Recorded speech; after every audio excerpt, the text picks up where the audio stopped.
अस्सलाम वालेकुम क्लास हमने चैप्टर नंबर 9 हमारा कंप्लीट हो गया था। अब हमारे सिलेबस के 2 चैप्टर रहते हैं, चैप्टर नंबर 7 और चैप्टर नंबर 8।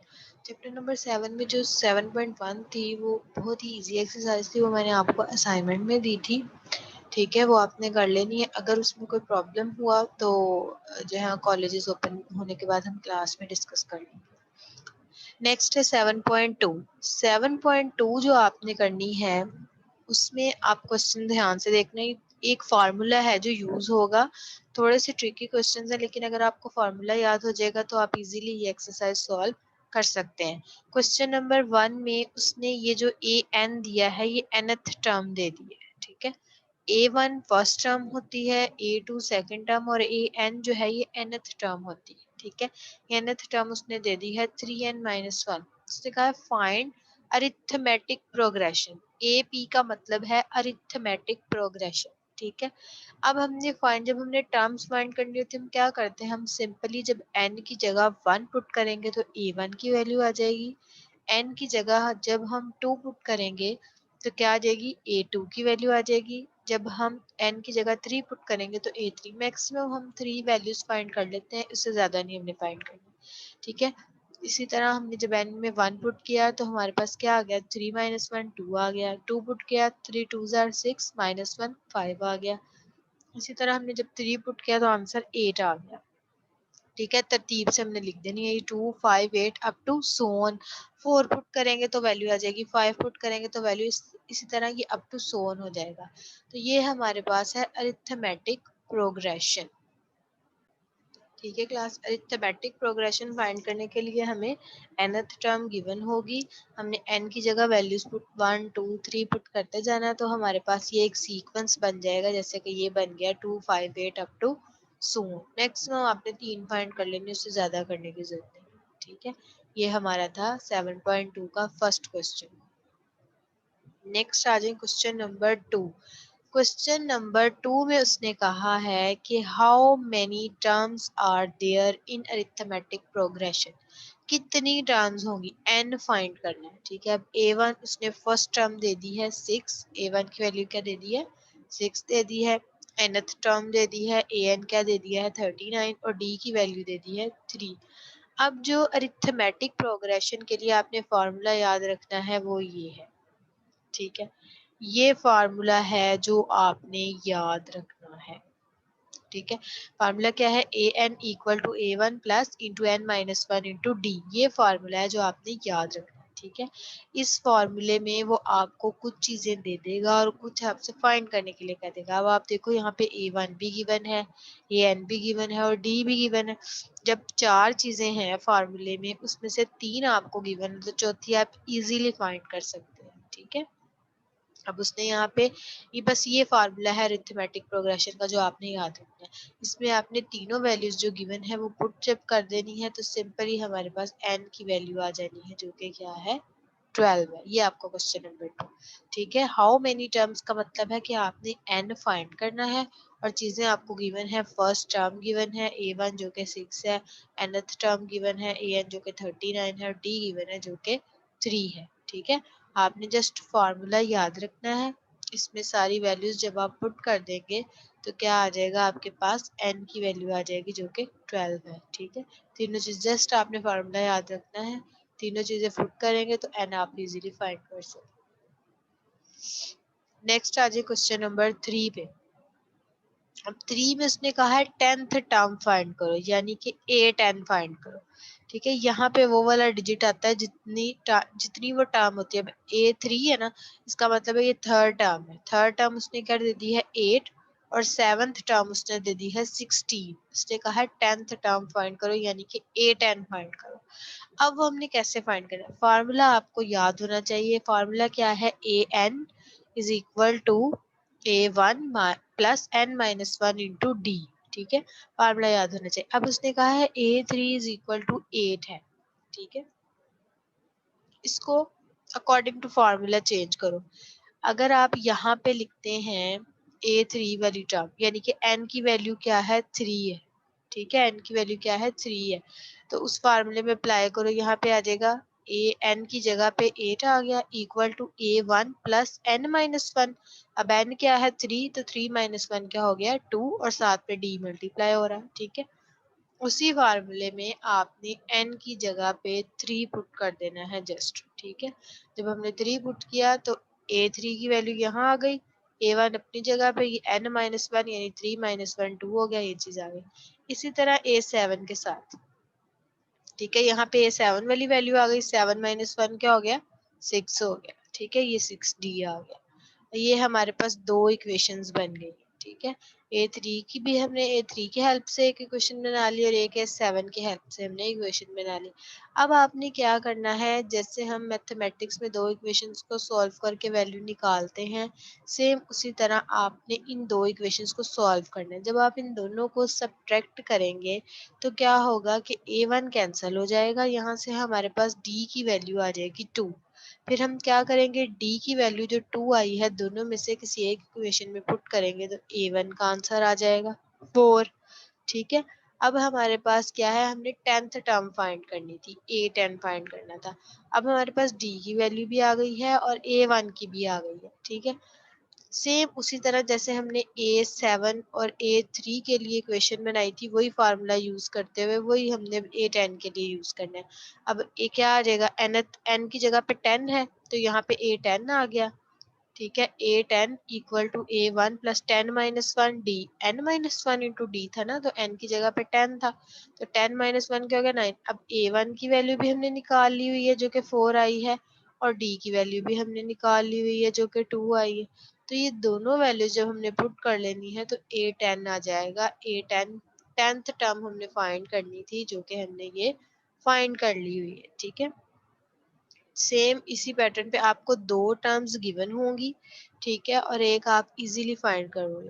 क्वेश्चन में थोड़ा सा रिपीट कर देती हूँ आपको कि हमारे पास A3 गिवन था 8 यानी कि थर्ड टर्म, उस फार्मूले में an की जगह A3 आ गया, तो और n की जगह पे क्या आ जाएगा 3 आ जाएगा, 3 माइनस 1 2 हो गया। इसी तरह हम A7 जब करेंगे तो 7 माइनस 1 6 हो जाएगा। बस वो फार्मूला आपने याद रखना है, दो इक्वेशंस बन गई। इन दोनों को जब हम सब्ट्रैक्ट करेंगे तो A1 का आंसर D की वैल्यू आ जाएगी, फिर D की वैल्यू दोनों में से किसी एक इक्वेशन में आप पुट करोगे तो A1 आ जाएगा। ठीक है, फिर सेम उसी पैटर्न में हम A10 लिखेंगे कि 10th टर्म हमने फाइंड करनी है ना, तो A10 हमारे पास बनता क्या है, वो बनेगा A1 प्लस n माइनस 1 यानी कि 10 माइनस 1 क्या आ जाएगा 9, और साथ में D। अब A1 और D की वैल्यू पुट करके आपने 10th टर्म फाइंड कर लिया। नेक्स्ट देखो जरा क्वेश्चन नंबर 5। क्वेश्चन नंबर 5 में उसमें जस्ट इतना डिफरेंस है कि उधर उसने सिंपल लिख दिया है कि A3 जो है वो इतना है और A7 जो इतना है, यहाँ पे उसने उसको वर्डिंग में लिख दिया।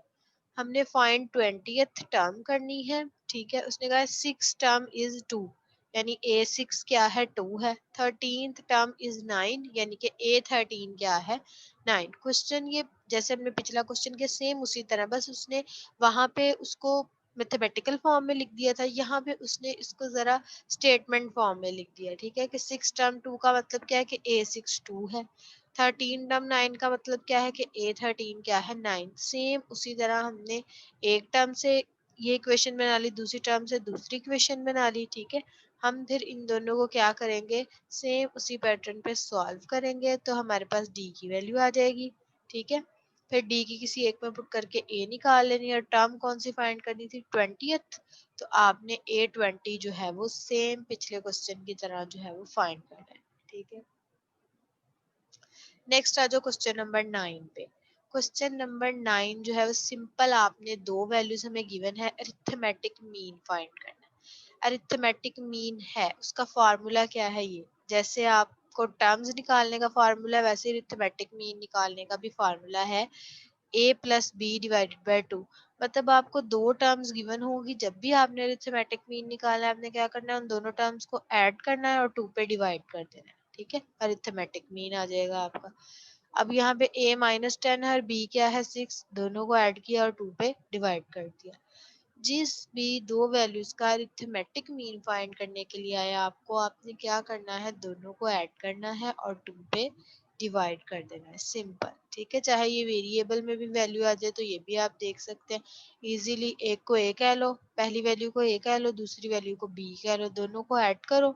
ठीक है, एक्स एक्स वाली टर्म्स आपस में सॉल्व करनी है, कांस्टेंट आपस में सॉल्व करनी है, तो ये ए जो है ये हमारे पास अरिथमेटिक मीन आ जाएगा। नेक्स्ट है क्वेश्चन नंबर 10। क्वेश्चन नंबर 10 में उसने कहा है कि 5 और 8 दो अरिथमेटिक मीन है बिटवीन ए एंड बी, तो आप ए और बी फाइंड करो। ठीक है, इसको मैं मैथमेटिकल फॉर्म में लिखती हूँ। मैथमेटिकल फॉर्म में ये इस तरह आएगा। उसने कहा है कि 5 और 8 जो है ये दो अरिथमेटिक मीन है ए और बी के दरमियान में। ठीक है, मैंने ए और बी के दरमियान में लिख दिए 5 और 8। तो उसने कहा अगर ये कंडीशन है तो ए और बी फाइंड करो। अरिथमेटिक प्रोग्रेशन में हर दो एलिमेंट्स का आपस में डिफरेंस इक्वल होता है, यानी कि 5 माइनस ए बराबर होता है 8 माइनस 5 के, ये बराबर होता है बी माइनस 8 के। हर दो का डिफरेंस अरिथमेटिक प्रोग्रेशन में बराबर होता है। ठीक है, अगली टर्म का पिछली के साथ जो डिफरेंस है वो बराबर, 5 माइनस ए इक्वल होगा 8 माइनस 5 के, ये इक्वल होगा बी माइनस 8 के। ठीक है, अरिथमेटिक प्रोग्रेशन में हर दो टर्म्स का डिफरेंस क्या होता है, बराबर, वो हमने लिख लिया। अब यहाँ पे अगर हम देखें 5 minus A equal to 3 equal to B minus 8 वाली कंडीशन बन गई। अब मैं यहाँ से, क्योंकि ये तीनों आपस में इक्वल हैं, तो ट्रांजिटिव प्रॉपर्टी लगा सकती हूँ 5 माइनस ए इक्वल टू 3, इसी तरह बी माइनस 8 इक्वल टू 3, तीनों आपस में बराबर हैं तो दो दो को मैं लिख सकती हूँ। तो एक से मैं ए की वैल्यू फाइंड कर लूंगी और एक से मैं बी की वैल्यू फाइंड कर लूंगी। यही हमने फाइंड करना था कि अगर उसने कहा था कि 5 और 8 जो है ए और बी के दरमियान में है तो ए बी फाइंड करो। मैं पहले तो मैंने उनको दरमियान में लिख दिया, 5 और 8 को ए और बी के दरमियान में लिख दिया। ठीक है, फिर मुझे पता है कि अरिथमेटिक प्रोग्रेशन में हर दो का डिफरेंस आपस में क्या होता है, बराबर होता है। ठीक है, फिर मैंने इस हाफ साइड ली, फिर ये वाली हाफ ली। ठीक है, तो वहां से मुझे पता चला ए की वैल्यू भी मैंने फाइंड कर ली और बी की वैल्यू भी फाइंड कर ली। ठीक है, ये क्वेश्चन नंबर 10 और 11 सेम पैटर्न पे, जस्ट आपने फार्मूले याद करने हैं, क्वेश्चन आपसे इजीली सॉल्व हो। क्वेश्चन नंबर 11 में उसने अब अरिथमेटिक, वहां पे उसने कहा था 5 और 8 जो है वो ए और बी के दरमियान में है।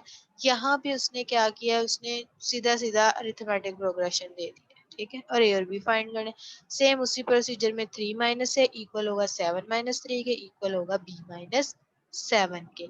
ठीक है, फिर हमने क्या करना है, 3 माइनस ए को भी 4 के इक्वल लिख लेना है और b माइनस 7 को भी 4 के इक्वल लिख लेना है, क्योंकि तीनों आपस में बराबर है तो दो दो भी इक्वल होंगे। तो यहाँ से हमारे पास a और b की वैल्यू आ जाएगी।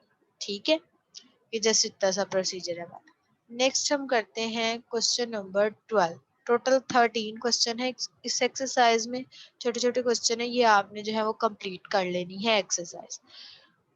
क्वेश्चन नंबर 13 देखिए, उसने कहा insert 4 arithmetic mean between 3 and 23, के 3 और 23 के दरमियान में 4 अरिथमेटिक मीन इंसर्ट करो। वो मैंने किए A1 A2 A3 A4। ठीक है, 3 और 23 के दरमियान में मैंने 4 अरिथमेटिक मीन लिख दिए। अब मैंने इन चारों की वैल्यूज फाइंड करनी है, A1 की भी, A2 की भी, A3 की भी और A4 की भी। अब वो फाइंड करनी कैसे है, मैंने आपको बताया था जो फर्स्ट टर्म होती है मैं उसको A1 कहती हूँ जो कि 3 के इक्वल है, और जो लास्ट टर्म होती है वो होती है nth टर्म। ठीक है, अब लास्ट टर्म यहाँ पे an क्या है 23, वो मैंने 23 लिख दी। यानी A1 हमारा 3 है जो कि फर्स्ट टर्म होती है और last term nth term an जो कि हमारे पास 23 है। अब n क्या होता है, नंबर ऑफ टर्म्स, जितनी टर्म्स होती हैं वो n होता है। अब यहाँ पे टोटल टर्म्स आप गिनो कितनी है, टोटल 6 है, तो n की वैल्यू क्या आ गई 6।